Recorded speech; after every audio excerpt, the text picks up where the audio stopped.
I'm standing in the corridor of the hospital and the specialty reg is just shouting at me. They're shouting, "I asked you to do bloods on my patient ages ago and they still haven't been done. Thanks for nothing, Tessa." And I am totally gobsmacked. I hate conflict. I feel terrible being shouted at, and I've got all these thoughts rushing through my head, some of which are clever things to say, some of which are just stress and reflection on whether I've done the wrong thing. But while I'm thinking of all of that, they've already turned away and they're storming off down the corridor, and before I know it, they've gone. And I just said nothing. I just stood there and took it like a lemon. That's how I feel. It's really not nice being on the receiving end of rudeness. It does unfortunately happen sometimes. When I dealt with this by saying nothing, I just spent days afterwards reflecting on what I wish I'd have said. So I reached out to experts to ask them on what is the best way of dealing with rudeness. And here are 4 key tips that help me and will help you to deal with rudeness if it happens to you. If we aren't prepared for rudeness and we don't have framework or some steps to follow, it can really affect us too much. When I'm on the receiving end of rudeness, I wish I could just brush it off and say I don't care, but I can't, and it really affects me. It makes me question my ability. So what is it I did that made them so cross? I must be terrible at X. That really impacts my thought process for the rest of the day or the rest of the week. I also feel devalued. They mustn't respect me as a clinician if they feel it's okay to speak to me that way. That lowers my self-esteem and my view of myself. And it also affects my mood for the rest of the day, sometimes the rest of the week. So even though I think I've moved on, I still have this sense of tension or stress or anxiety when that's at the back of my mind. So when people are rude, it really breeds more stress and makes you more on edge. And all of these things have a knock-on effect, and that's why it's so important to have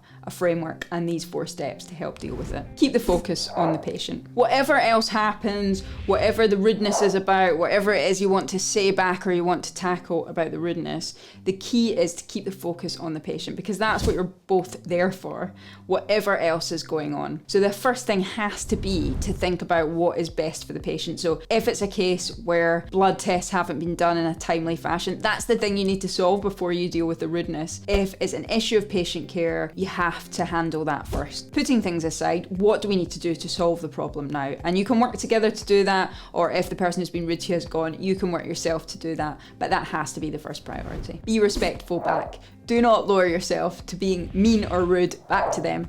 It's so hard when someone is being unreasonable or being angry at you or speaking to you in an unkind way. You really shouldn't lower yourself to the same level of speaking back to them in the same way. Whatever happens, make sure you hold yourself in high regard and speak kindly back to them. It's fine to be firm, it's fine to stand up for yourself, but we should always do it with kindness and don't resort to a slagging match back to them. Make it clear that it's not acceptable. This part I really find difficult because I do find confrontation hard, and I know some of you will find it a lot easier. It's important to tell people that actually it's not appropriate to speak to people that way.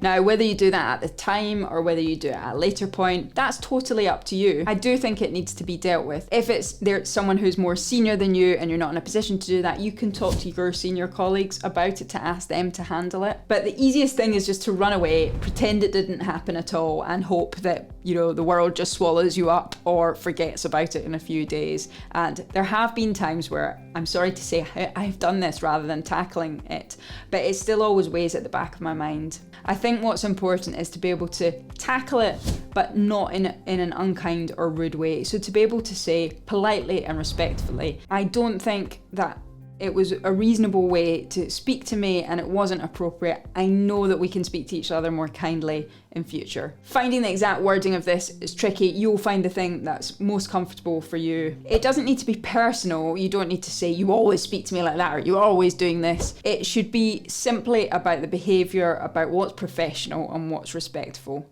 And you can do that in a kind but firm way. Check they're okay. Most of us are working in medicine to help our patients and to work as part of a team, and we are not bad people. If people snap at other people at times or are rude, it's often because there's much more going on than whatever it was that annoyed them at that particular time. It may be that they're having a really stressful day. Maybe someone else was just rude to them. Maybe they're not being supported by their colleagues. They don't have senior support, or maybe they're worried, or they don't know what the best course of action is. Sometimes just asking them if they're okay can really help. The offer of a cup of tea, to give them a bar of chocolate or a piece of fruit, it can make all the difference, because it really shows that you're human, they're human, and it helps build that connection. It seems trite and it seems like a cup of tea is not going to solve anything, but actually it can help that someone is recognizing that they might be stressed, they might be under pressure. If you can, check that they're okay. If it's not okay and you don't feel comfortable doing that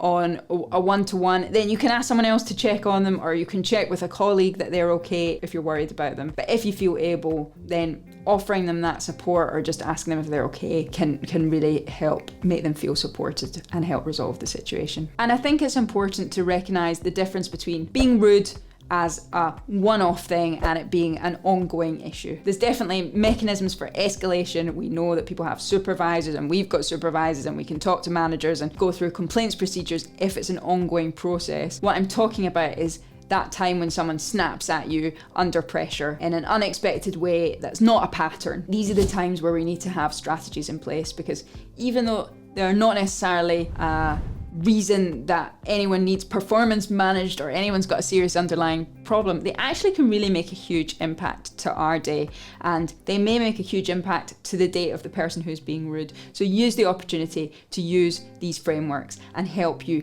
tackle rudeness and stand up to it, so that you can respect your colleagues but also respect yourself.